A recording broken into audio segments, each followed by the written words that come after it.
주님께서 가르쳐 주신 기도를 함께 드리시겠습니다. 하늘에 계신 우리 아버지여, 이름이 거룩히 여김을 받으시오며 나라가 임하시오며 뜻이 하늘에서 이루어진 것 같이 땅에서도 이루어지이다.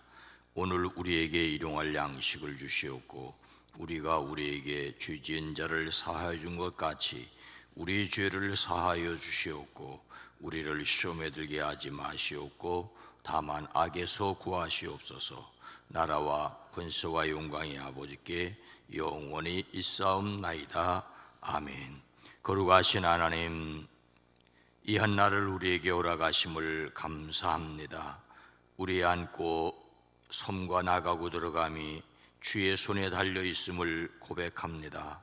무척이나 우리를 덥고 후덥지근하게 짜증스럽게 할 때에 우리의 마음을 시원케 하시는 신앙의 열정을 가지게 허락하여 주시옵소서. 주여, 우리의 영혼을 지켜주셨사오니 우리의 마음을 지키며 우리의 육체를 지켜갈 지혜도 더하여 주시옵소서. 이 시간 우리의 찬송을 받으시며 기도를 받으시옵소서. 우리의 기도에 포함되어 있는 이름들이 복되게 하옵소서. 건강을 더하여 주시옵소서. 생명의 역사를 만남의 복을 더하여 주시옵소서. 주여, 기도합니다. 간구합니다. 이 땅, 이 나라 임여기 백성을 긍휼히 여겨 주시옵소서. 이 땅의 평화가 지켜지게 하옵소서. 주여, 오랜 기도, 간절한 기도 위에 주의 손을 더하여 주시옵소서. 일천번제를 받으시옵소서. 응답하여 주시옵소서. 예수님의 이름으로 축복하여 간절히 기도드리옵나이다. 아멘. 찬송가 447자입니다. 이 세상 끝날까지 주 섬겨 살리니 내 친구 되신 주여 늘 함께 하소서. 주 나와 함께 하면 전쟁도 겁없고 주 나를 인도하면 늘 안심하리라. 나 주를 따를 때에 주 약속하신 곳 그 영광 중에 모두 이루어 주소서. 나 주의 뒤를 따라 섬기며 살리니 그 크신 은혜 속에 날 인도하소서. 이 세상 온갖 시험 내 마음을 흔들고 적한 원수들이 안팎에 있으나 나 나를 돌보시사 방패되시고 내 옆에 계신 것을 늘 알게 하소서. 저 영광 빛난 곳을 주 허락했으니 그 하신 곳을 늘 사모합니다.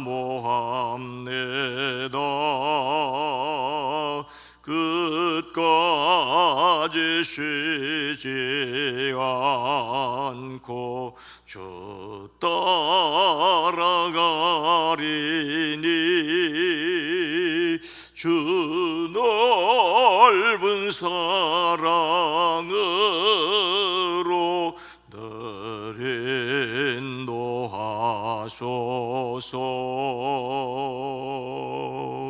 아멘.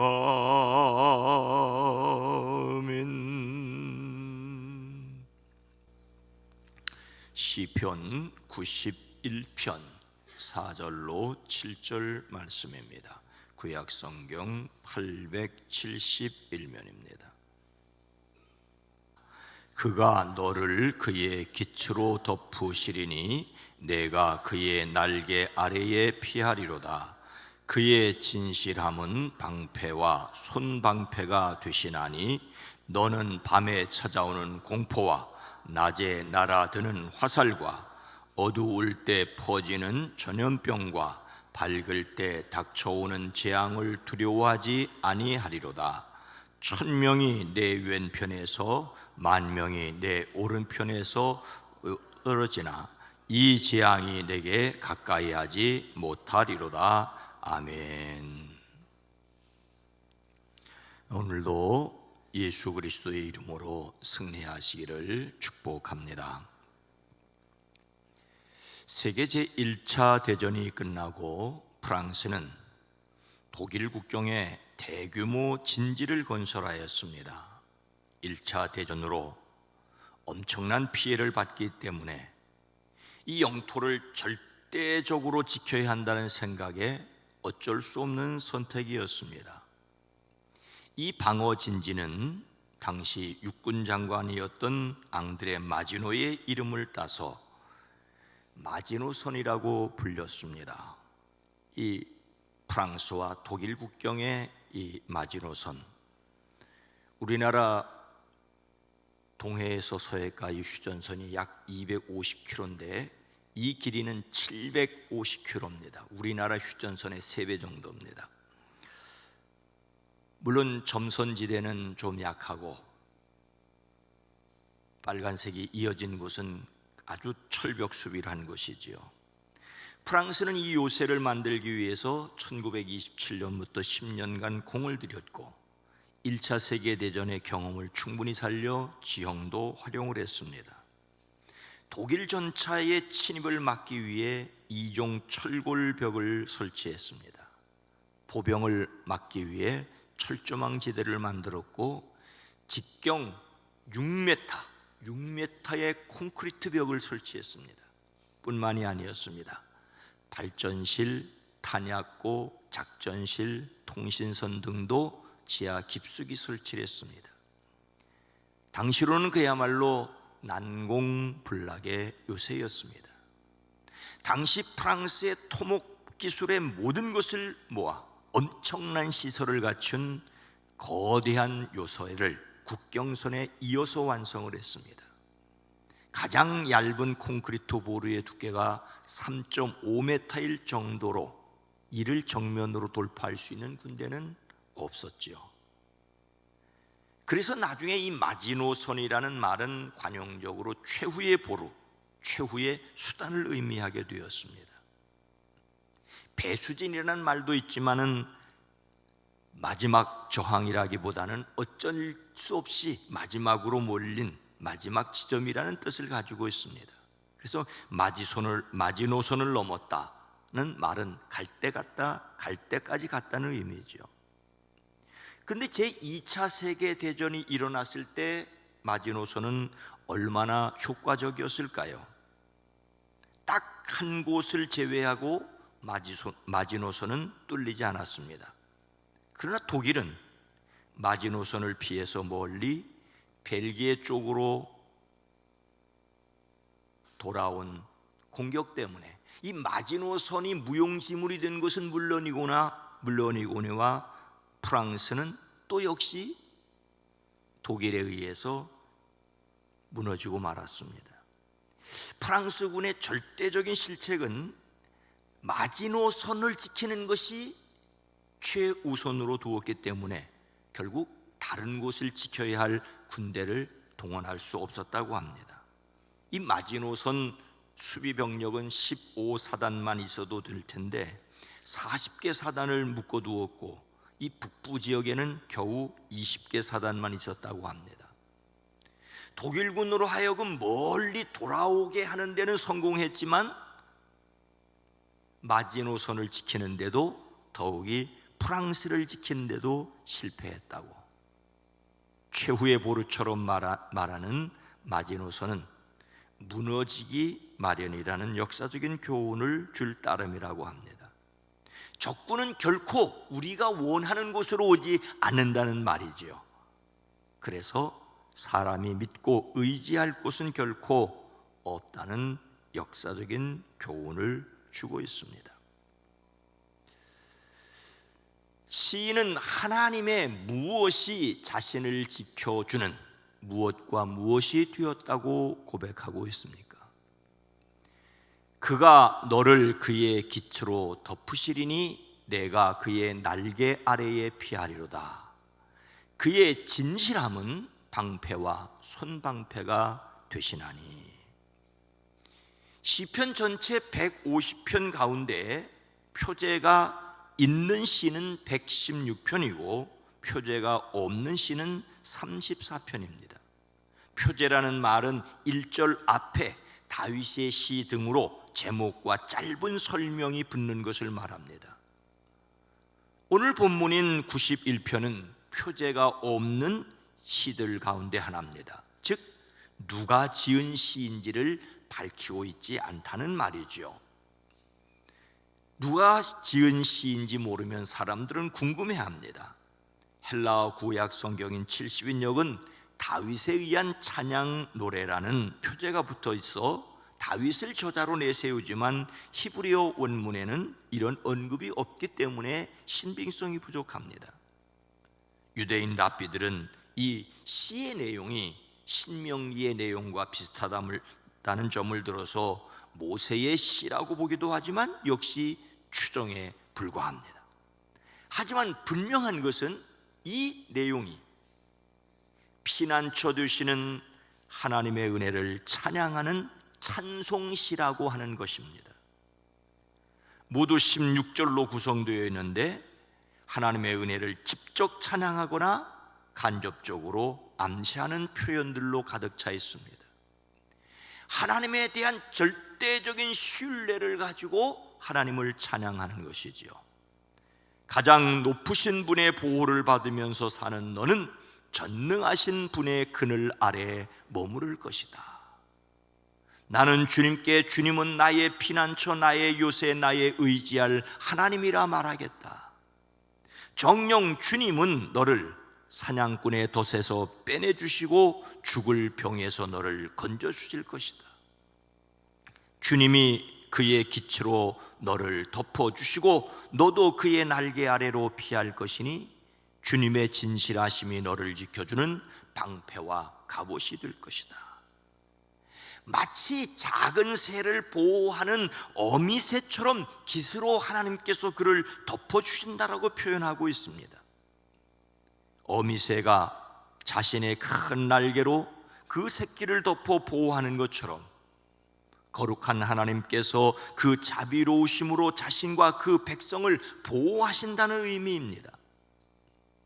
때로는 어미새가 그 새끼를 보호하지 못해도 하나님은 그 백성을 보호하십니다.